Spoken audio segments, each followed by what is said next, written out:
তাত ডেড বডিটো হোৱাৰ পাছত মটৰচাইকেলত বহাই আনি প্ৰি প্লেন কৰি ইয়াত থানাত চমজাই দিয়াটো কেনেকুৱা ডাঙৰ কথা আজিলৈকে অসমত এই প্ৰথম নেকি?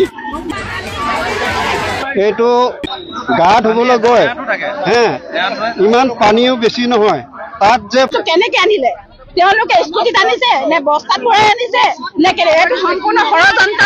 আমাক এইটো তদন্ত লাগিব। আমি অসমৰ সন্মানীয় মুখ্যমন্ত্ৰী ডাঙৰীয়াক বাৰ্তা দিব বিচাৰিছো যে এনেকৈ যে সন্তানবোৰ ড্ৰাগছ জাতীয় নিচা জাতীয় খাই লগৰ ল'ৰাই হত্যা কৰিছে, এই হত্যাৰ তদন্ত আৰু পুলিচে ইয়াৰ কেনেকুৱা ধৰণৰ তেওঁলোকে ৰক্ষণাবেক্ষণ দিছে, ধ্যান কেনেকে দিছে। আজি মৃতদেহটো চেঁচাৰ পৰা বিহপুৰীয়া থানা পাৰ হৈ দলপুৰ থানা পাৰ হৈ কেনেকে বঙালমৰা থানাত উপস্থিত হল আৰু বঙালমৰা থানাই গাঁৱতে লাগি থকা ঘৰ গৃহস্থই গম নোপোৱাকৈ এই মৃতদেহটো কেনেকে লখিমপুৰ তাত ডেড বডিটো হোৱাৰ পাছত মটৰচাইকেলত বহাই আনি প্ৰি প্লেন কৰি ইয়াত থানাত চমজাই দিয়াটো কেনেকুৱা ডাঙৰ কথা আজিলৈকে অসমত এই প্ৰথম নেকি?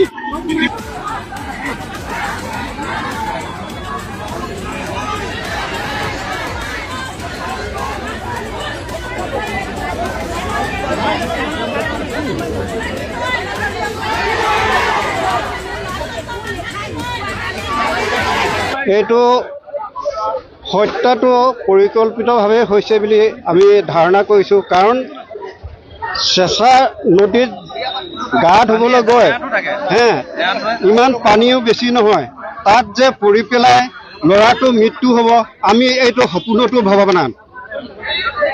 এইটো নিশ্চয় পৰিকল্পিতভাৱে হত্যা কৰিছে আৰু তাৰ পৰা কিমানখন থানা পাৰ হৈ আহিলে, শিমলুগুৰি পাৰ হ'ল, ধলপুৰ পাৰ হ'ল, নাৰায়ণপুৰ পাৰ হ'ল, বিহপুৰীয়া পাৰ হ'ল, আহি বঙালমৰা ইয়াত স্কুটিত মানে হেৰি কৰি লৈ আনি পেলাই ইয়াত পুৱাইছেহি। এইটো কেনেকে আপোনালোক এইটো নিশ্চয় পৰিকল্পিত হত্যা বুলি আমি ভাবিছোঁ। এনেকুৱা বৰ সাহস আজিলৈকে দেখা নাই। তাত ডেড বডিটো হোৱাৰ পাছত মটৰচাইকেলত বহাই আনি প্ৰি প্লেন কৰি ইয়াত থানাত চমজাই দিয়াটো কেনেকুৱা ডাঙৰ কথা আজিলৈকে অসমত এই প্ৰথম নেকি?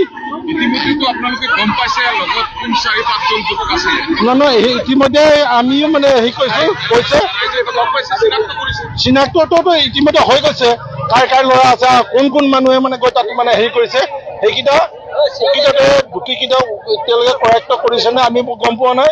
আমি ইয়াতে আছো, ৰাইজে